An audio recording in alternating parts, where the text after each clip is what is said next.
Boa tarde, meus irmãos, minhas irmãs. Hoje vamos entrar num assunto pertinente, algo que está dentro de cada um de nós. Falaremos, portanto, dos nossos pensamentos e das nossas ações. Vejam que coisa interessante. Ninguém razoavelmente inteligente age sem ter criado antes um pensamento. É como se houvessem duas linguagens dentro de nós. Primeiro, o cérebro forma um pensamento. Esse pensamento poderá ser bom, razoável ou ruim, muito ruim. Depende única e exclusivamente do nível de entendimento que temos ou que tivermos sobre os problemas da vida, as coisas da vida, a evolução, enfim, sobre todas as coisas. Agora, ter o pensamento não significa agir. Eu vou dar um exemplo. Se temos um pensamento de falar de alguém, falar negativamente de alguém, podemos ter a vontade. É o pensamento. Falarmos é a ação. Então serão duas coisas ruins para nós. Coisas que vão afetar diretamente os nossos centros de forças, os nossos chakras. Vão nos colocar em desalinho, principalmente nos chakras 7 e 8. Depois de afetar o chakra 7 e o chakra 8, poderá a energia desajustada afetar o chakra 5 e o chakra 4. Aí, então, será um desalinho total. Muitos dizem assim: eu pensei mal, eu não deveria ter pensado essas coisas.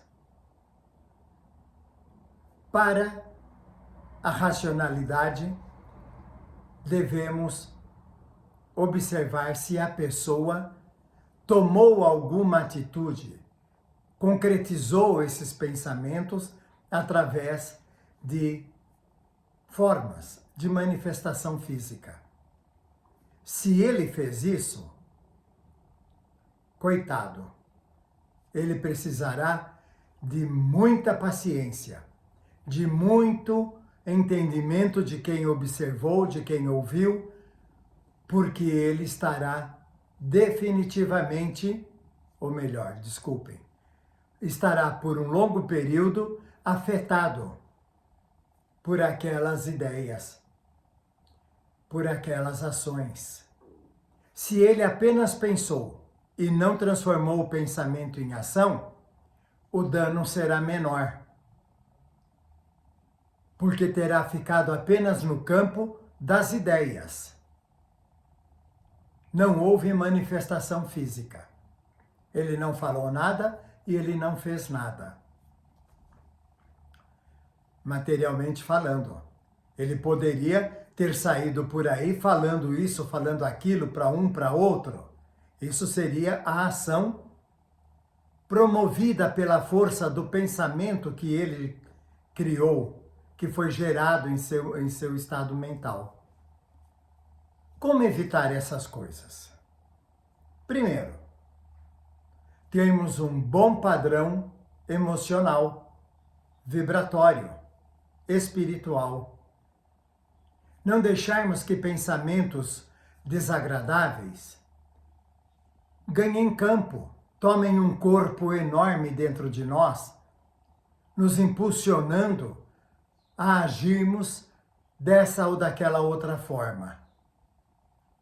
Não. Pensamos, isso é comum acontecer com todos nós. Pensamos, mas aí vem um alerta. A nossa consciência nos diz, olha, para por aí, não vai adiante não, isso não é bom, não é interessante. Isso se chama preparo emocional, preparo espiritual, preparo mental, controle da mente. Não é tão simples quanto possa parecer, mas é necessário que seja assim, porque como dissemos tantas vezes, todos nós fomos criados por Deus para sermos felizes, não para sermos infelizes. E sermos felizes está implícito, está estreitamente ligado àquilo que criamos mentalmente. Se soubermos algo de alguém, podemos dizer assim, não gosto dessa pessoa, eu vou falar para os outros o que eu estou pensando. Não, cuidado, fecha a boca. Não permita que o pensamento se transforme em palavra e que pensamento e palavra se tornem ação. Senão vamos denegrir, vamos fazer um mal muito grande à pessoa de quem pensamos as coisas. Então, meus irmãos, o controle mental é indispensável. Aí cabe uma união entre pensamento, ação e evangelho. Ambos estão estreitamente ligados. O evangelho como regra de conduta, com alertas do Cristo sobre como pensarmos, como agirmos, para não nos prejudicarmos e não prejudicarmos outros. Como dizia Jesus, o pensamento não pode ser evitado, mas eu posso controlá-lo. Eu posso não dar vazão aos meus pensamentos, principalmente se forem ruins. Quando soubermos calar, estaremos avançando um degrau a mais na consciência do nosso espírito. Quando soubermos dominar o pensamento, dominar a fala e não tomarmos a ação, estaremos mais adiantados ainda, mais evoluídos ainda. Então, quando ouvimos alguém, é sempre interessante não tomarmos partido na conversa.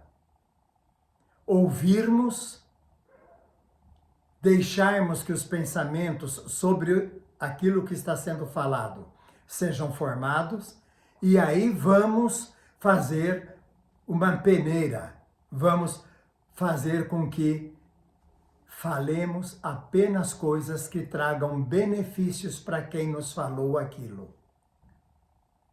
Isso se chama preparo mental, repito, preparo espiritual, preparo emocional. Por quê?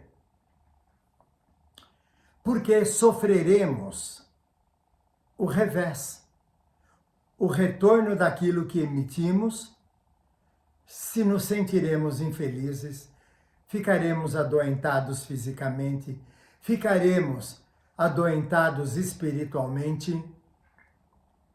E o que é pior, nesse estado, vamos achar que estamos assim, dessa ou daquela maneira ruins, porque o outro está nos fazendo isso.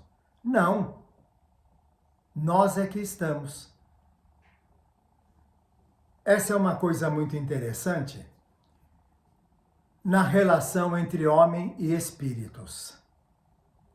O espírito encarnado, o homem humano, começa a viver situações de dificuldades no relacionamento familiar, relacionamento com a família, com os parentes, essa coisa toda. E aí começa a achar que está sendo perseguido por espíritos, quando na verdade não está. É o seu desalinho mental, o seu desalinho emocional, o seu desalinho espiritual que vai gerar, que vai criar situações que o levem a achar que está sendo perseguido por espíritos. Porque fica mais fácil achar que está sendo perseguido do que achar que é a causa do próprio problema. Tem medo de enfrentar, de buscar soluções. Repetimos, o Evangelho é um ponderador, é um ponto de equilíbrio para os nossos pensamentos, sentimentos, palavras e ações. Nos tornemos, portanto, homens evangelizados. Me parece ser uma ótima alternativa. Queridos irmãos, queridas irmãs, paz a todos. Até a próxima semana.